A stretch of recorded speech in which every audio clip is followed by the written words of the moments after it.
नमस्कार. परमपूज्य स्वामी विद्यानंदांनी नारदीय भक्तिसूत्रावर दिलेली प्रवचनं आपण वाचतो आहोत. आज आपण 77वे प्रवचन वाचायला घेतो आहोत. विषय आहे पूजासक्ती. सूत्र 82 आहे. आतापर्यंत आपण गुणमहात्म्याची आसक्ती आणि रूपासक्ती बघितली. इथे पूजासक्तीचा विचार करायचा आहे. एके ठिकाणी म्हटले आहे, पूजाकोटी समम स्तोत्रम, स्तोत्रकोटी समम जपहा, जपकोटी समम ध्यानम, ध्यानकोटी समम लयः. पूजा करणे, स्तोत्र पठण, जपध्यान ही सर्व ईश्वर प्राप्तीची साधने आहेत. आणि वर म्हटल्याप्रमाणे लय हा सर्वश्रेष्ठ असला तरी व्यवहारात शिक्षण घेताना जसे टप्प्याटप्प्याने पुढे जावे लागते, तसेच परमार्थातही करावे लागते. या प्रगतीची सुरुवात पूजेपासून होते, म्हणून तिला कनिष्ठ गौण लेखण्याचे कारण नाही. माणसाच्या प्रगतीमध्ये अध्यात्माला जास्त महत्त्व आहे. लौकिक शिक्षणात जसे प्रत्येक क्षेत्रात विभाग आणि टप्पे असतात, तसेच अध्यात्मातही आहेत. अध्यात्म प्राप्तीकरता कर्मयोग, भक्तियोग, ज्ञानयोग तसेच राजयोगही लागतो. असे कितीतरी योग आद्य शंकराचार्यांनी सांगितले आहेत. गीतेमध्ये उद्विग्नता हा देखील एक योग सांगितला आहे. म्हणून गीतेच्या पहिल्या अध्यायाला अर्जुन विषाद योग असे नाव दिले आहे. हे सर्व आत्मसात करीत करीत माणसाला पुढे जावे लागते. या सगळ्याची पहिली पायरी ही पूजा आहे. म्हणून पूजासक्ती असावी असे म्हटले आहे. मागच्या प्रवचनामध्ये श्रीकृष्ण अवताराचा शेवट झाला तेव्हाचे थोडे वर्णन पाहिले. भगवान श्रीकृष्ण जेव्हा देह ठेवत होते तेव्हा सर्व देवदेवता आपापल्या विमानामधून आले होते. विमान जसे खाली येऊ लागले तसे पार्वतीला भगवान श्रीकृष्णाचे सौंदर्य, त्यांचे मिटलेले डोळे दिसू लागले. पार्वतीला आपले पती श्री शंकराच्या कर्पूर गौराचा वर्णाचा मोठा अभिमान होता. परंतु श्रीकृष्णाचे रूप पाहताच तो गळून गेला. शिवाय तिचे लक्ष श्रीकृष्णाच्या मिटलेल्या डोळ्यांकडेही गेले. एरवीच माणसाचे सौंदर्य त्याच्या शरीरातून जेवढे प्रकट होते त्यापेक्षा जास्त प्रकटीकरण त्याच्या डोळ्यातून होते. माणसाची बुद्धी जेवढी प्रगल्भ असेल, तो जेवढा सुज्ञ समंजस असेल, ते सर्व त्याच्या डोळ्यांकडे पाहिल्यावर कळते. म्हणून डोळे मूळच्या सौंदर्याला अनेक पटीने वाढवतात. असे हे प्रभावशाली डोळे मिटलेले असूनही श्रीकृष्णाच्या सौंदर्याने पार्वती स्तंभित झाली. अशा श्रीकृष्णाच्या सौंदर्याचे वर्णन ऐकल्यावर त्याच्याविषयी अपार आदराची भावना निर्माण होते. तीच गोष्ट आपल्या सर्व देवदेवतांच्या बाबत घडते. आपल्या सर्वच देवता अत्यंत रूपवान आहेत. त्या ऋषीमुनींच्या कल्पनेतून साकारलेल्या असल्या तरी त्यावरून ऋषीमुनींच्या विलक्षण सौंदर्य दृष्टीची कल्पना येते. देहाच्या सौंदर्याबरोबर बौद्धिक सौंदर्य असेल तर आदराची भावना निर्माण होते.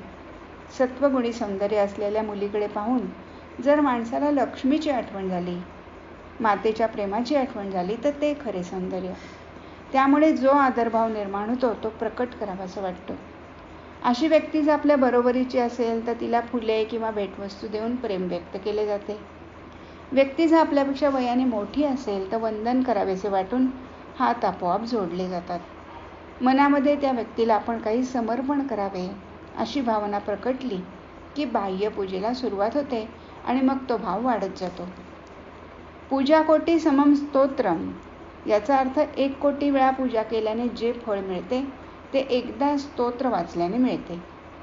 वेगळ्या दृष्टिकोनातून केलेली ही मांडणी आहे. पूजेच्या अनुषंगाने देवाला हळद, कुंकू, फुले वाहणे वगैरे शारीरिक गोष्टी तर केल्या जातातच. परंतु साधक जेव्हा पूजा करतो तेव्हा त्याच्या मनामध्ये अतीव आदराची भावना दाटून येते. आपण गौरी गणपतीचे पूजन 10 दिवस करतो. त्यामध्ये गौरीचे पूजन 1च दिवस असते. त्यावेळेस 16 भाज्या, 16 प्रकारच्या चटण्या, कोशिंबिरी, 16 गोड पदार्थ करावेत असा दंडक आहे.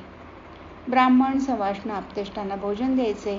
ब्राह्मण सवाष्णीला कापड, दक्षिणा अगदी मनापासून भरपूर प्रमाणात द्यायची, कारण त्यामागे प्रत्यक्ष परमेश्वरच गौरी बनून आपल्याकडे आले आहेत अशी भावना असते.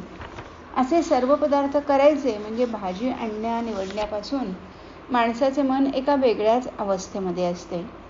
हे सर्व गौरीकरता करीत असल्याचा विचार सतत मनात घोळत असतो. ही समग्र भावना म्हणजेच पूजा. शिवाय बाह्योपचाराची पूजाही केली जातेच. पूजा हे केवळ स्थूल प्रक्रियेला दिलेले नाव नसून पूजा म्हणजे अंतःकरणाचा सात्विक आविष्कार होय. ज्यावेळेस रजोगुण तमोगुण आपल्या ठिकाणी नसतात, पूजा करताना संकल्प केला जातो. तो संकल्प म्हणजे पूजेला पडलेली मर्यादा आहे. असे मागितले नाही तर देव अमर्याद देतो आणि मागितले तर तेवढेच देतो, परंतु सहसा हे ज्ञान असत नाही. तरीही गुरुजी सांगतील तो संकल्प म्हणावा, पण मनामध्ये देवाविषयी शुद्ध प्रेमभाव असावा. कठीण प्रसंगी माणूस नकळत देवाकडे मागणी करतोच, त्यालाही हरकत नाही. सगळ्यात महत्त्वाचे हे की कोणत्याही निमित्ताने का होईना पूजा अवश्य करावी. हळूहळू त्यामागचा भाव शुद्ध होईल. पूजेची तयारी करताना फुले, दुर्वा, बिल्वपत्रे तोडून आणावी लागतात. शंकराला प्रिय असणाऱ्या बिल्वदलाविषयी म्हटले जाते, त्रिभुवनम त्रिभुवनाकारम त्रिनेत्रम चेती या विधम त्रिजन्म पापसंहारम एक बिल्व शिवार्पणम. आपल्याजवळ पापपुण्याचा साठा असतोच. पुण्यामुळे काही चांगल्या गोष्टी मिळालेल्या असतात, तसे पापामुळे काही गोष्टी आपला पिच्छा पुरवत असतात. एक बिल्वदल वाहून जर हे सगळे पाप झडून जाणार असेल तर का वाहू नये? इथे मागणी नाही, पण मोठ्या हुशारीने देवाला कोंडीत पकडले आहे. खरे भक्त असे देवाला कोंडीत पकडतात. देवाला सांगतात, तू त्रिभुवनात आहेस आणि त्याच्या लहान आकाराने आहेस, म्हणजे अव्यक्त रूपाने तू भूलोक, भुवरलोक आणि स्वरलोक या तिन्ही लोकात भरून राहिलेला आहेस.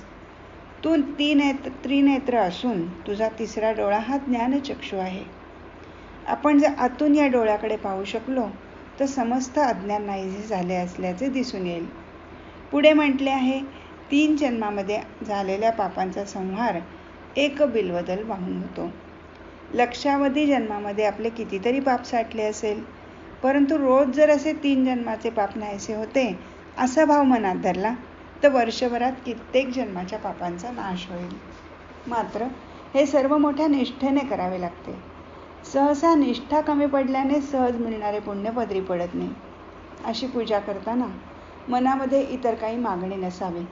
फक्त ऋषीमुनींनी सांगितलेले मंत्र म्हणून पूजा करावी. श्री शंकराच्या पिंडीवर एक कलशासारखे भांडे असते. त्यातून एक एक थेंब पाणी पिंडीवर पडत असते. त्या प्रत्येक थेंबाबरोबर ओम नमः शिवाय म्हणत राहिलो तर कलशातले पाणी संपेपर्यंत खूप जप होतो. तो प्रत्येक थेंब खाली पडताना त्याच्याकडे बघत बघत जप केला तर त्या मार्कंडेय ऋषींना जसे त्रिभुवनाचे दर्शन घडले तसे आपल्यालाही घडेल. अशा प्रकारच्या पूजेविषयी आसक्ती असावी. चैतन्य महाप्रभूंना जेव्हा संन्यास घ्यायचा होता तेव्हा त्यांनी शचीमाची विष्णुप्रियेची परवानगी युक्तिप्रयुक्तने घेऊन ठेवली होती. केस काढण्यासाठी एका नापिकालाही सांगून ठेवलेले होते. ठरलेल्या दिवशी पहाटे ते गंगेकाठी आले. नापितही तिथे आला. नापिताने त्यांचे केस उतरवत मुंडण करायला सुरुवात केली. काही वेळाने थांबून तो म्हणू लागला की त्याला हे असे केस कापवत नाहीत. कारण विचारताच तो म्हणाला की अहो, आपले केस इतके सुंदर आहेत, मुलायम आहेत, ते काढायला माझे हात धजवत नाही. यावर चैतन्य म्हणाले, तू म्हणतोस ते खरं आहे. मलाही माझे केस अत्यंत आवडतात, पण तुला एक विचारू, जे आपल्याला जास्तीत जास्त प्रिय असतं तेच जर ईश्वराला अर्पण करायचं असतं ना. त्याचप्रमाणे श्री शंकराला बिल्वदल अर्पण करताना चांगले निवडून घ्यावे. ते नीट धुवून स्वच्छ करावे. आपल्याला किडा मुंगी असलेले पदार्थ चालत नाहीत तर ते देवालाही वाहू नयेत. असा मानसिक भाव विकसित व्हावा हा पूजेचा हेतू. एक गृहस्थ दत्त उपासक होता. तो दर गुरुवारी उपवास करायचा आणि नोकरीवरून संध्याकाळी घरी आल्यावर स्नान करत असे. श्री दत्ताच्या प्रतिमेला हार अर्पण करून आरती केली की मगच भोजन करून उपास सोडायचा. असे बरीच वर्ष करूनही त्याला परिस्थितीत काही फरक पडत नव्हता. त्याने हे सर्व एकदा श्री गोंदवलेकर महाराजांना सांगितले. महाराज म्हणाले, तू गुरुवारी संध्याकाळी घरी येताना हार आणतोस ना, त्यावेळेला तू त्या फुलवाल्याला सांगून तो देईल तो हार घेतोस. ती पुडी पिशवीत टाकतोस. त्याच वेळी तो बायको करता वेणी घेतोस. ती घेताना नीट पारखून घेतोस आणि मगच पैसे देतोस. हाराबाबत तू तशी चिकित्सा करीत नाहीस, म्हणजे तू जशी कृती करतोस त्या प्रमाणात तुला फळ मिळतं. देवाला काहीही अर्पण करताना ते चांगले तर असावेच लागते, परंतु त्यामागे आपण हे त्या सर्वश्रेष्ठ परमेश्वराला अर्पण करत आहोत ही भावना असावी, म्हणजे समग्र प्रक्रिया ही पूजा होते. जीवन जगतानाही जर आपण ईश्वर प्राप्तीकरता जगत आहोत अशी भावना असेल आणि त्यानुसार समग्र व्यवहार आचरण शुद्ध असेल तर ती खरी पूजा. ज्या पूजेने मनुष्य थेट ईश्वराकडे जातो ती पूजा सर्वश्रेष्ठ पूजा होय. पुण्यात घडलेली गोष्ट आहे. एक अत्यंत श्रीमान कुटुंब होते. मुलाचे लग्न होऊन सून घरी आली. तिची सासू अत्यंत समजूतदार बाई होती. तिने एक दिवस सुनेला जवळून बोलवून म्हटले, बाळ, तुला या घरातल्या रीतीभाती सांगते. त्या सगळ्याचं पालन केलंच पाहिजे असं नाही. परिस्थितीनुरूप काही गोष्टी जमतील, काही जमणार नाहीत, परंतु आवर्जून करावं असं काही सांगायचं आहे. आपल्या घरात गौरी गणपतीची स्थापना होते, ती करावी. अगदीच वेळ नसला, काही मोठी अडचण आली तर राहू दे, देवाचं स्मरण मात्र न विसरता जरूर करावं. आपल्या घरात तुझ्या आजे सासऱ्यांची परसदारी समाधी आहे. ते अत्यंत मोठ्या योग्यतेचे होते. त्यांच्या समाधीजवळ रोज संध्याकाळी दिवा आणि उदबत्ती लावून नमस्कार करायचा. दिवा उदबत्ती नाही जमली लावायला तरी चालेल, पण संध्याकाळी तिथे जाऊन मनोभावे नमस्कार मात्र करायचा. एवढं केल्याशिवाय कधी स्वस्थ राहू नकोस. ही नवी सून सगळे मनापासून करू लागली. कालांतराने तिचे सासू सासरे मरण पावले. घरावर दरोडा पडला आणि होते ते सर्व लुटले गेले. घरात ही दोघे, त्यांची 2 मुले, अशा चौघांना पोट भरायचा मोठा प्रश्न निर्माण झाला. मुलांचे शिक्षण कसे करावे ह्या चिंतेत ती पडली. तिचा नवरा फार शिकलेला नव्हता, त्यामुळे त्याला नोकरीही मिळेना.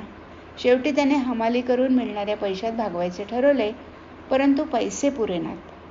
तिने लोकांकडे धुणी भांडी स्वयंपाकाचे काम मिळवले आणि संसार कसा बसा चालू लागला. ती ज्या घरी काम करायची तिथे दोघे नोकरीवर जायचे आणि त्यांच्या 2 लहान मुलांना सांभाळण्याचे काम हिला मिळाले. तिने अगदी स्वतःच्या मुलांप्रमाणे त्यांचा सांभाळ केला. एकूण दिवस बरे चालले होते. काही दिवसांनी तिच्या महिला मंडळातल्या जुन्या मैत्रिणींनी गोव्याला मंगेशीच्या दर्शनाला जायचे ठरवले. तिचा खर्च त्यांनीच करायचा असे ठरवून त्या तिला बोलवायला आल्या. तिने त्यांना धन्यवाद दिले आणि म्हणाली, तुम्ही मला बोलवायला आलात हा तुमचा मोठेपणा, परंतु मी येऊ शकत नाही. गोव्याला जाऊन यायला किमान 3 दिवस लागतील. तेवढे दिवस मी ज्यांच्याकडे काम करते त्यांच्या मुलांची व्यवस्था कोण बघेल? माझ्या मुलांना शाळेत नेणं आणणं, पतीला सकाळी लवकर डबा करून देणं वगैरे काम कोण करेल? त्या बायका तिला दूषणे देत निघून गेल्या. श्रावण आला आणि त्या मैत्रिणींनी लक्ष बिल्वदले शंकराला व्हायची ठरवली. बेलाच्या फांद्या तोडायच्या, नंतर त्यातून त्रिदले सुटी करायची असे ते काम.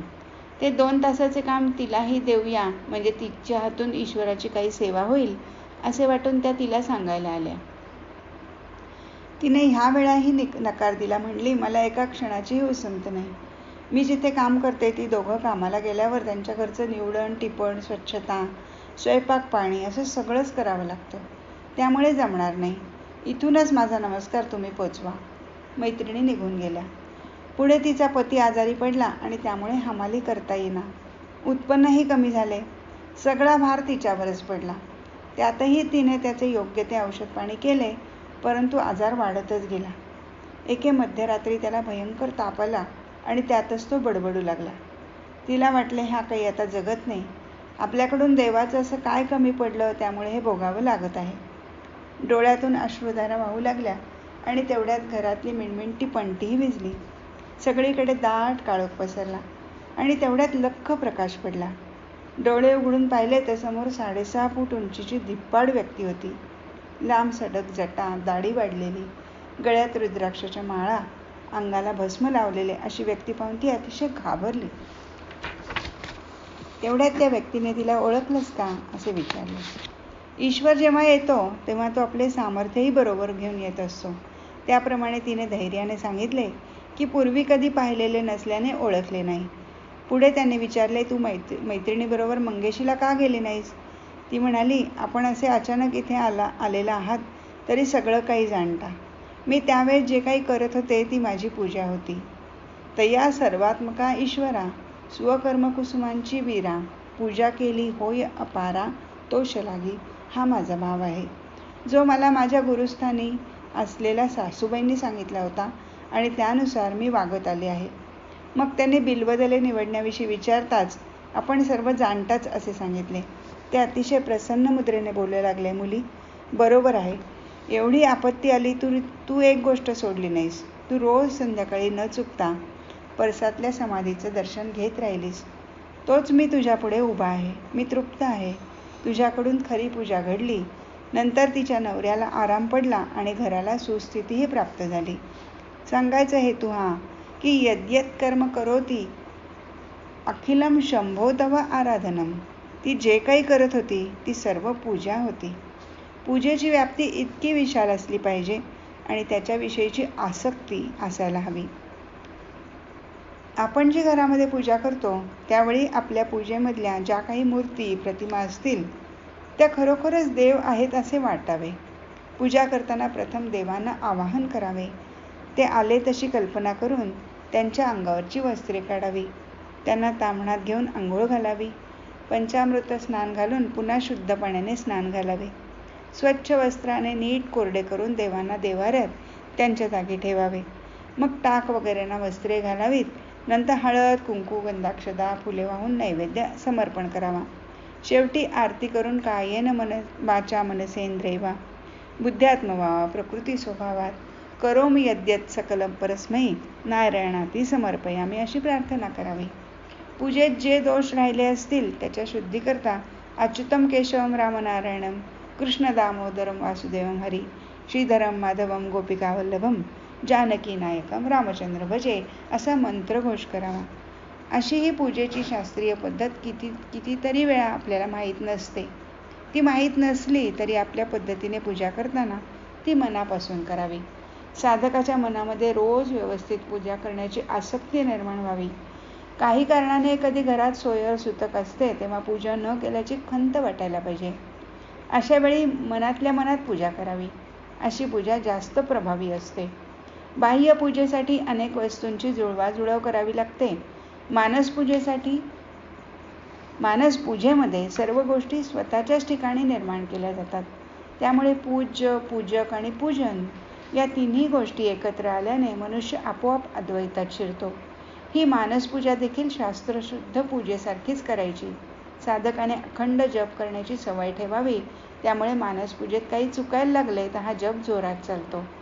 हा जप चालू असताना मानसपूजा अगदी शास्त्रोक्त पद्धतीने सहज होते. जणू ज्याची आपण पूजा करत आहोत त्या देवता येऊन तुमच्याकडून सर्व करवून घेतात. उत्तर प्रदेशातला कानपूरला राहणारा एक पोलीस शिपाई रोज सकाळी लवकर उठून मानसपूजा करत असे. एक दिवशी तो त्यात इतका रंगला की सकाळी 7 वाजताच्या परेडला जाणे त्याला शक्य झाले नाही. त्याने पूजा झाल्यावर घड्याळात पाहिले तर 8 वाजले होते. आता आपल्याला उशीर झाल्याने शिक्षा होईल असे मनात म्हणत घाईघाईने गणवेश चढवून तिथे पोचला. प्रमुखाकडे जाऊन क्षमा मागू लागला तर त्या इन्स्पेक्टरने त्याच्या उपस्थितीची खूण केलेली दाखवली. त्या शिपायाच्या ओठावर दुधाचे थेंब असल्याचेही दाखवले. आरशात पाहिल्यावर त्याच्या लक्षात आले की मानसपूजेत जो दूधभाताचा नैवेद्य अर्पण केला होता तोच तिथे दिसत होता. जे देवाला अर्पण केले ते स्वतःलाच देण्यात आले. मानसपूजेमध्ये देव आणि भक्त अभिन्न होतात म्हणून अशी पूजा व्हावी. श्री रामकृष्ण परमहंसही जेव्हा कालीमातेचे पुजारी म्हणून काम करीत होते तेव्हा कित्येकदा अद्वैत भावात रंगून जाऊन देवीला वहाचे फूल स्वतःच्याच डोक्यावर व्हात. म्हणून लोक त्यांना वेडा पुजारीही म्हणायचे. महत्त्वाचे हे की माणसाच्या मनात देवाच्या पूजेविषयी जसजशी आसक्ती वाढत जाते तशी त्याच्याकडून आपोआप मानसपूजा घडायला लागते आणि तो साक्षात परमेश्वराच्या दरबारात जाऊन पोचतो. हरिओम तत्सत.